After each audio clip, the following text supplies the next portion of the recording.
Isa sa tinitingnang anggulo na ngayon ng Philippine National Police o PNP sa nangyaring pagsabog sa Davao City ang pagsasanib puwersa ng mga drug lord at teroristang grupo upang maghimagsik o maghasik ng karahasan.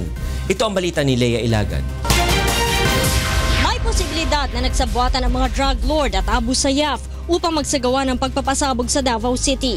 Ayon kay Philippine National Police Chief, Police Director General Ronald Bato de la Rosa, hindi malayong pinondohan o binayaran ng mga grupo o individual na sangkot sa illegal drug operations ang teroristang grupo upang maghasik ng karahasan sa lungsod. If itong Abu Sayyaf, they kidnap people for money. They can also bomb people for money. Pera-pera lang yan sila eh. Pera-pera. So kung ako'y mayaman na drug lord, pwede kong bayaran yung Abu Sayyaf. Pwede kong bigyan ng pera. Sige, bombomba kayo. So, you don't have to kidnap people. After all, mga terorista man ito. We are after about terrorism.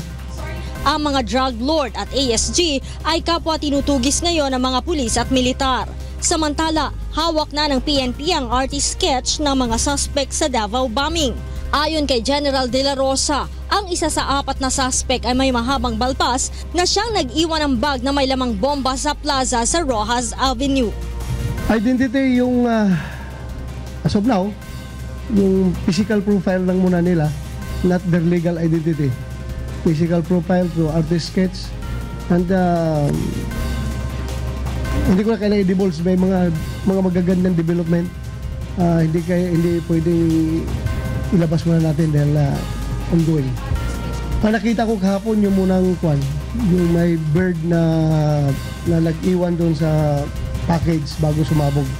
Muli namang nanawagan ang PNP sa publiko na wag nang ipakalat pa ang mga natatanggap na mensahe tungkol sa umano'y planong pambobomba dito sa Metro Manila, kasabay ng pagtiyak na masusi ang ginagawa nilang pagbabantay. Dinirect na lahat ng actually hindi lang EOD and K, lahat na ng units ng PNP kasi naka-full alert nga ngayon.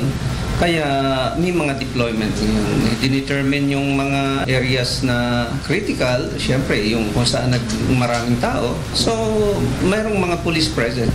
Lea Ilagan, UNTV News and Rescue, Camp Crame.